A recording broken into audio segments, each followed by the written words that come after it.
And the way it works is if you do your presentation, then Fiona from University of Gloucester will do hers, and then we'll have what we call our chat and share session where people can ask questions. We'll be keeping an eye on the chat as well to see if anything's coming through. So hopefully that's fine. So if you want to fire away then, Helen, I'll pass over to you. Great, thanks very much, Sue, and thanks very much for the invite to speak to everyone today. It's really good to be here virtually. I'm going to assume everyone can hear me unless someone posts in the chat. So my name's Helen Hall. I'm UK Recruitment and Partnerships Director at Oxford Brookes University. So I have responsibility for UK recruitment, both undergrad and postgrad admissions and widening participation. And I also have responsibility for our apprenticeship provision and our partnerships with UK further education colleges. So I guess in your kind of neck of the woods, we work with Swindon College, Wiltshire College and Bridgewater and Taunton College are 3 of the 7 that we work with. I'm going to talk about the arrangements that are in place for Oxford Brookes on campus, because each of our local colleges is obviously putting in place local arrangements. And as you will well know, they're ahead of us in many ways because they've started to teach some of their level 3 and level 2 students over the past few weeks. So I've listened to the last 2 presentations, so there's going to be some repetition here, which I hope by the end of your morning provides some reassurance that actually most universities are approaching this in similar ways, because we're all working closely with the government guidance. In terms of start dates, at Oxford Brookes, we're planning for the return of our students and the arrival of new students as planned in September. So we aren't making any changes to the start date for our semester. So semester will start on the 21st of September. What we might need to adjust is arrival dates for university accommodation, but I'll come on to that when I talk a little bit about accommodation. So we're still planning for enrolment and induction, which is our kind of week 0 to happen the week before that, so the 14th to the 18th. When here, we obviously completed the rest of the last academic year online, and as others have already said, most of our academics have been working on that. Not only the delivery and the assessment for the end of the year, but also any kind of adjusted processes in terms of what that means for students who face disruption. So there's been quite an extended period of wrap up for the last financial year. I can tell what all my emails are about today. Academic year. For next year, what we know is that, like most universities, we're going to be teaching through a combination of face-to-face and distance learning. The online learning will replace large-scale lectures. We're not taking the approach of kind of simply recording lectures as they would have been delivered. So we're going through a process for all of our courses of redesigning that content so it's appropriate for online learning, and that will be a combination of some live delivery and what we call synchronous, so students who are dialing into that content will do that live, and some content that is pre-recorded or made available on Moodle, which is our online learning platform, and that can be worked through in students' own pace and time. And as has already been noted here, we've already seen with the end of last academic year the benefits that can bring to some of our students, and particularly I think for first year students who realise a couple of lectures in that they actually have no idea how to effectively take notes in a lecture, and that's really scary. Having that content available to be able to be viewed multiple times and at their own pace will be really valuable, we believe. So to make sure we've got the capacity to train everyone safely for courses that have got skills-based training, so we have quite a large healthcare portfolio, we've enhanced the number of spaces that we have on campus that can be used for skills-based training, and we'll be making sure that we timetable that so we have smaller groups and we can have appropriate social distancing in place. But it's really important that those practical sessions are still able to go ahead, and we'll be looking at timetabling for lab-based courses as well to prioritise their space on campus. What we're also doing, and one of the groups that I'm involved in, is putting in place plans to support individual students who won't be able to move into face-to-face learning at the same pace as maybe our general student population. So those who need to shield for longer because of underlying health conditions, or students who maybe initially can't travel to the UK for the start of semester if there are still restrictions on flights. So we are looking at how we support individuals to access the full content of their degree, even if they're in slightly more restrictive situations. As colleagues from other universities have already said, things like our wellbeing team, our academic support, careers library will all be available through a combination of pre-bookable face-to-face appointments and online options. And students have fed back to us from the end of the last academic year that they've really valued having remote access to some of these services and not having to come into campus. So I think that's something we'll definitely want to sustain longer term. For accommodation, we are seeing applications come in for our accommodation, and we'll be offering accommodation through clearing as well. I'll talk about that in a minute. So we're really encouraging all of our firm offer holders to apply for accommodation by the usual deadlines. And I think we probably saw a little bit of hesitance to start with, but now we are seeing our applications coming in as we would expect. And we are going to be communicating with our applicants very soon, but we'll be extending the kind of deadline by which they can withdraw from a contract of accommodation. So just to give that peace of mind that should circumstances change later in August, they'll still be able to withdraw from their accommodation contract. If any of you are advising students who'll be entering the UK from abroad, which of course doesn't necessarily just mean kind of international students for fee status, then we'll have quarantine accommodation in place. So obviously with the news last week, the number of countries that quarantine arrangements need to be in place is reduced, but we will be providing an additional 2 weeks of accommodation prior to the start of semester for students who do need to quarantine on arrival.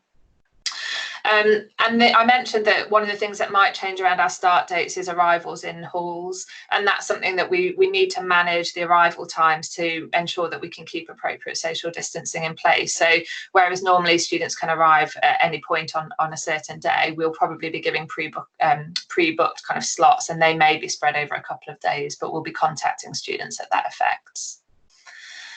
In terms of clearing, we're expecting clearing to be busy, and in fact clearing kind of open today and it is busy.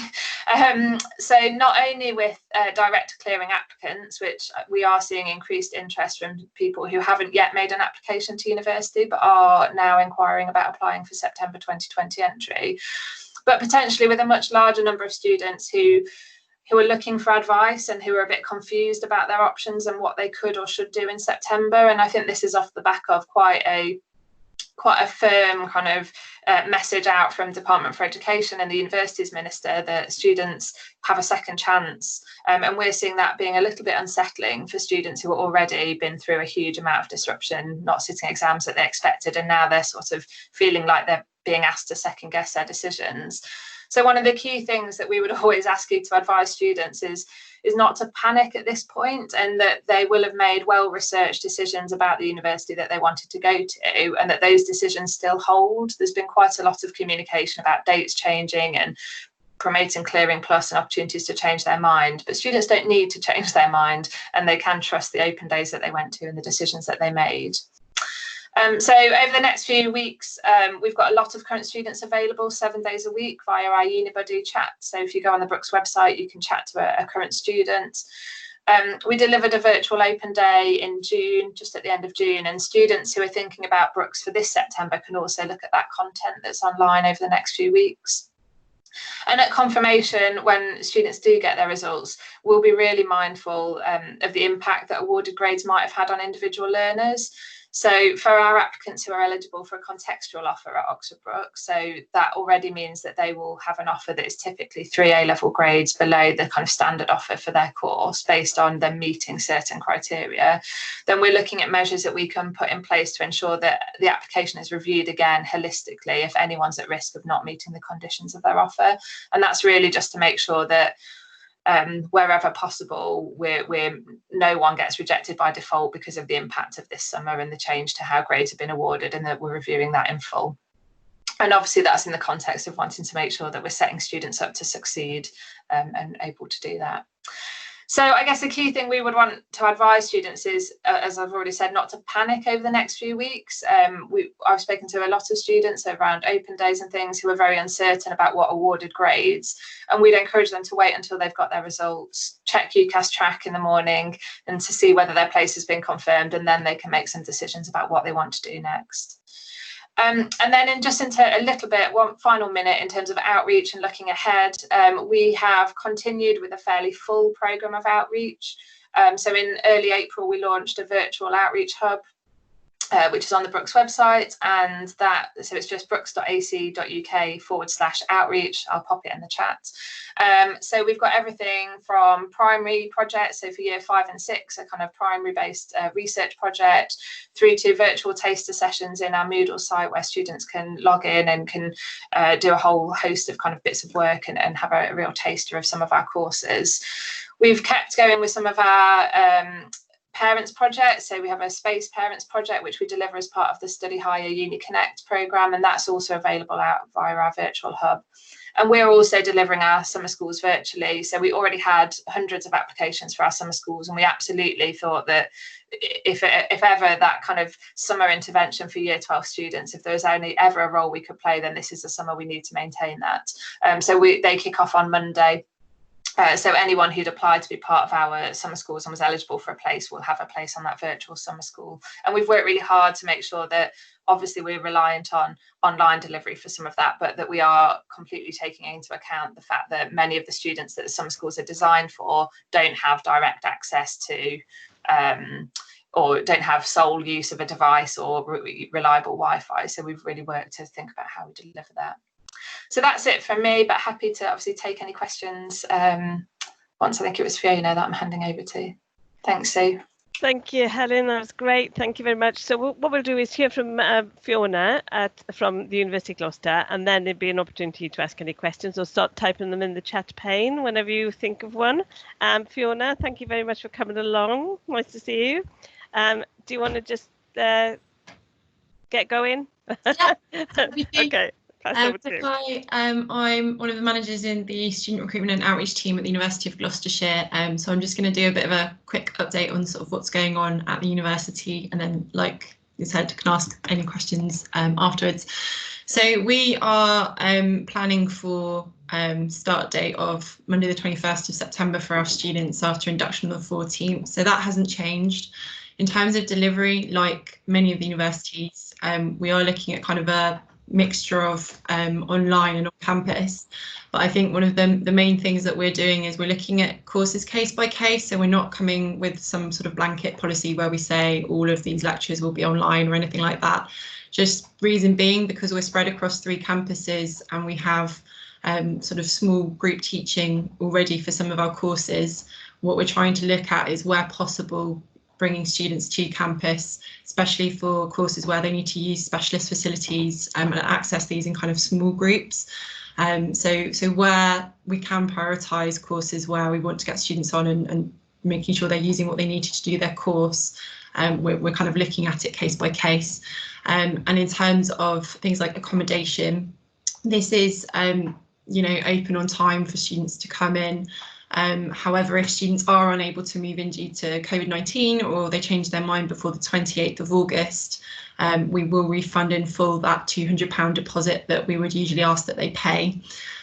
So we are trying to kind of keep open that as long as possible for students who we're encouraging to apply for their accommodation, but due to things outside of their control, they might need to sort of revoke that.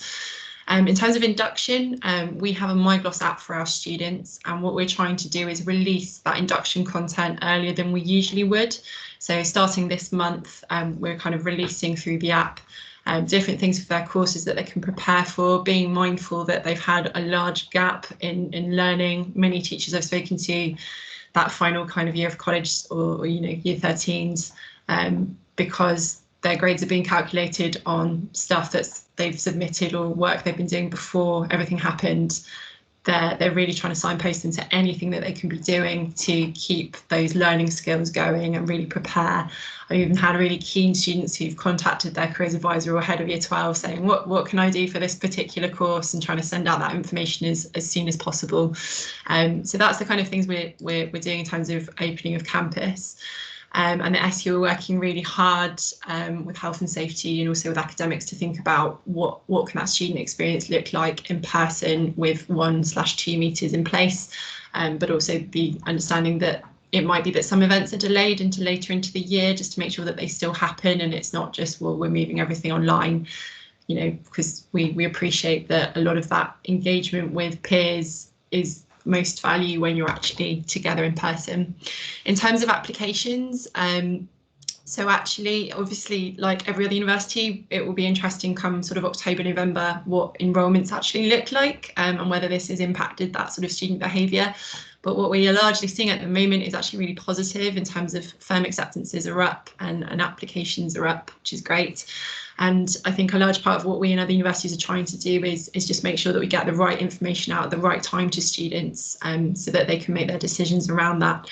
If people do choose to defer to next year, we will honour that like we usually would. But I think, especially in outreach, we're really mindful that while a lot of the national focus is on year 13s and final years of college, actually that year 12 group are really going to need a lot of support because they've missed things that are going to hopefully be rescheduled, like UCAS fairs, and they've missed physical open days and they've been able to attend virtual ones. But actually there's a major gap there that needs supporting in terms of their transition and their support that they get next year at school or college before they think about university. So that's just a real focus for us as well. In terms of our approach to grade requirements, we would accept the grades ordered for things like A-levels, GCSEs, IGCSEs, Scottish Highers, etc. as normal, but understanding that we're going to need to be flexible on those grades on results day where appropriate. So what I mean by that is if someone has missed out, making sure that those course teams are looking and reviewing those applications, looking back at those personal statements and those references from staff, and just making sure that that context is taken into account where conditions aren't met because it's an abnormal year. However, because we will receive those kind of grades that have been calculated as normal, as much to that extent as possible, that's how we'll be making our offers. And around clearing, so my team as of today are we've actually started going back to campus, so we're taking it in shifts so we can kind of make that as safe as possible for our own staff in small groups across campus at nice distances. But we will have physical people in our clearing hotlines from now right up until results day and after, taking those calls from students. So it's just to sort of say, the whole outreach team will be on the phones now until then. So there'll be some friendly kind of people on the phones to those students giving advice, but also, there is a cap this year on numbers that universities can take. They can bid for extra places for some courses like teaching and nursing, etc.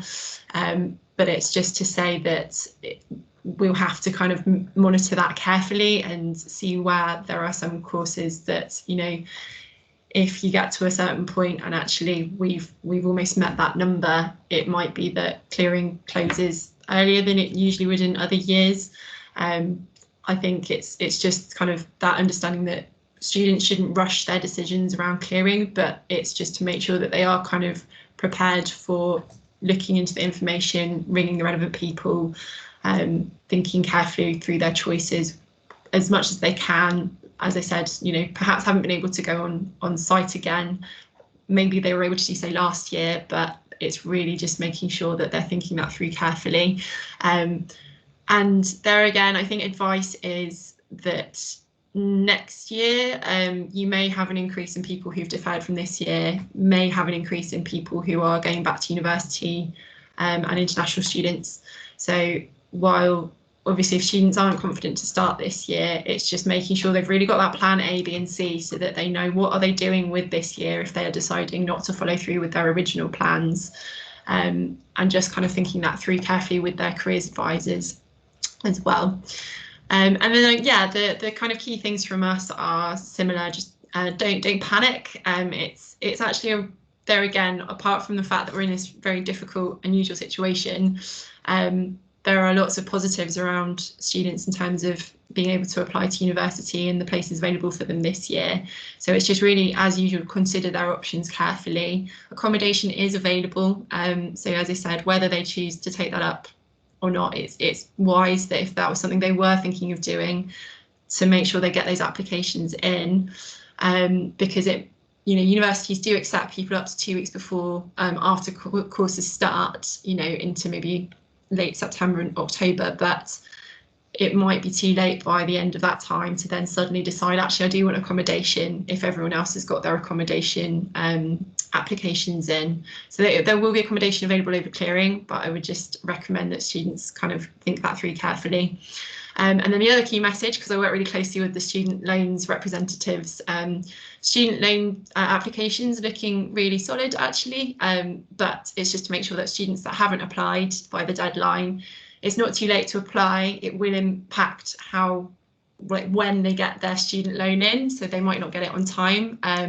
But if they haven't and they are considering going to university, they really need to get that application in as soon as possible, because they don't want to be in a position where they're having to work really closely with money advice teams to try and get a bridging loan until that comes in. So that was just kind of a key message around the student loan as well. But happy to take any questions. In terms of our outreach team, we've been working from home since March, and we've been supporting things like uni taster days, who do like Tuesday webinars on subject specific things. Also just trying to make sure that we speak to our key partnership schools and colleges to see what's actually needed. Mindful that there are a range of things that we and many universities are part of, whether that's Uni for Me, hosted by Neon, or, you know, it might be like Unitaste Days, which are on UCAS, or your own university websites. But actually, I know the message is loud and clear from careers advisors that they feel like they're bombarded, they don't really know where to go, might try and come up with their own solutions regionally, which is interesting. So actually, there's a plethora of information, but what we're trying to do is take the approach of we are very open to supporting your students in the way that supports them best.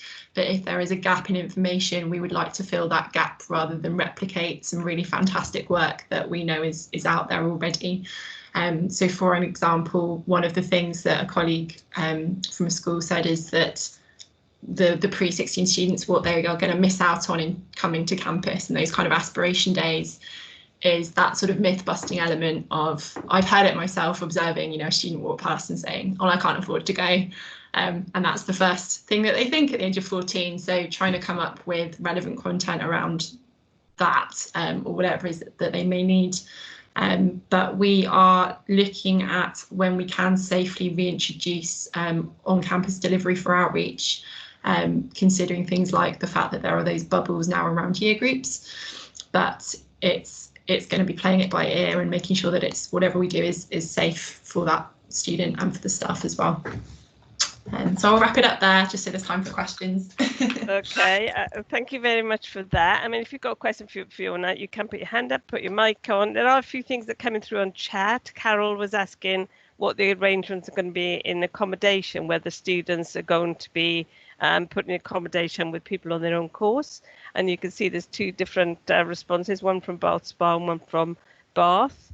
So I don't know if Helen and Fiona, you've got anything to put into that? How you're organising your accommodation? Is it course-based? Hi, it's Helen.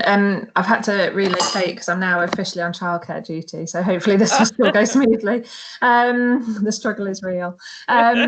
So I have actually responded in the comments, but yeah, we're actually still to make a firm decision on this. And what I forgot to add, but others have noted, is in line with the guidance from the Office for Students and the OIA, we'll be making sure that within the first week of August, or by then, we're confirming these kind of details with all our offer holders. We are looking at this. It's an obvious model, and I know lots of universities are looking at it, but we are aware that it has a mixed response, is probably a fair thing from our students in terms of whether they want to live and study with the same group of students. So we're just working through what the best approach is that balances providing our students with as close to the kind of expectations they had of their experience as we can, but also staying within the government guidance. Okay, Fiona, do you want to say anything about that? Very similar. That's something we have yet to iron out. But what I will post is our sort of university page link for our FAQ around COVID-19, and what we're trying to do is make sure that that's as up to date as possible, just so that as and when we confirm details, that they're there straight away for applicants and for advisors to look at. So I'll just post that in now. Okay, great. Thanks for that. And there is this one, somebody want to pick up on this one from Rose, with a new story hitting the headlines today by the HEAs at risk of going bust. What assurances can we give students and parents that might be concerned that a university might close during their time there? Anybody want to pick up on that one? I sat through the Bath questions and they weren't this tricky. So Mike, chip in, Mike. So, I mean, one thing to point to is if parents aren't aware is that, thanks, Mike, is that all universities have student protection plans in place. So they're approved by the Office for Students. That's part of our regulation, and they are designed to set out in a public document what a university would do if a certain set of circumstances happened, which includes a closure of a course or, in fact, of an institution. So as a kind of long-term measure, they are in place. I mean, I would say that there is a lot of coverage around this, as there are around a number of different areas, but we are also, like others, not seeing the kinds of trends that are being widely reported. So we're not seeing increases in deferrals. We are seeing more students who originally requested 2021 entry wanting to come in 2020. We're seeing increased firm accepts. So I think we're not seeing yet in applicant behaviour the kind of headlines that are being kind of widely covered. And I think there is still time for applicants to really decide. You know, ultimately, I think the worry for many universities this year is the conversion between someone who's firmly accepted and those who actually turn up in September, and that it's over this summer period that students will make those decisions. But we're not seeing the kind of widespread move away from enrolling in university that's being covered. Yeah, thank you. Mike, you've got your hand up. Do you want to come back? Yeah, just to kind of add to what Helen said, a lot of the media stories and the media reporting is based on some fairly dubious data. There was a couple of surveys done quite early on during COVID, one by UCAS, one by London Economics, with a fairly small sample size, each of about 500 offer holders. And a lot has been drawn from the conclusions of people who were trying to make decisions back in April. I think the key thing for most universities, that I think the domestic numbers are probably going to hold up pretty well.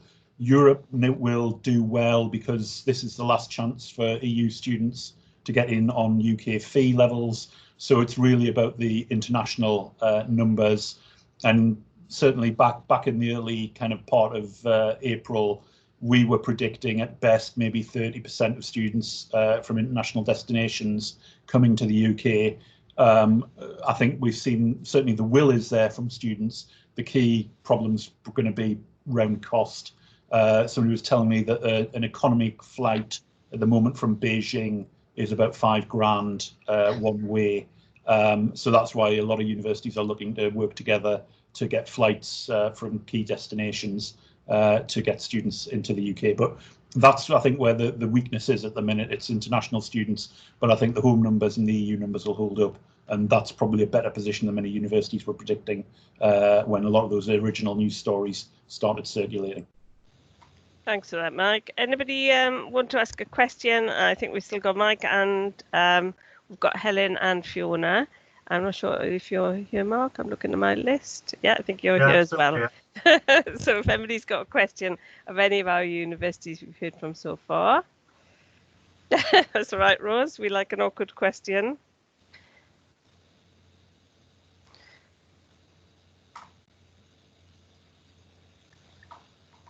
Well, it's what we're going to do now then is have a little break anyway, so a chance to grab a coffee and come back. So the next person will be Kate from UE. We'll be talking from 11:25. So if you could come back in before 11:25, and if you've had a question meantime, you could type it into chat and we could pick it up at that point. Anybody want to say anything? Last minute question, put your hand up if there's anything. Otherwise, we'll come back in for about 11:25, and I'm trying to pick things up from the chat to put into a document so we can send out all the links in one space. Okay, so see you back here at 11:25 and catch up with you then. If you do have to leave the meeting, I know some people have to rush off, that's absolutely fine as well. But we'll be back at 11:25 with UE, University of Bristol and University Centre Western. Okay, see you soon.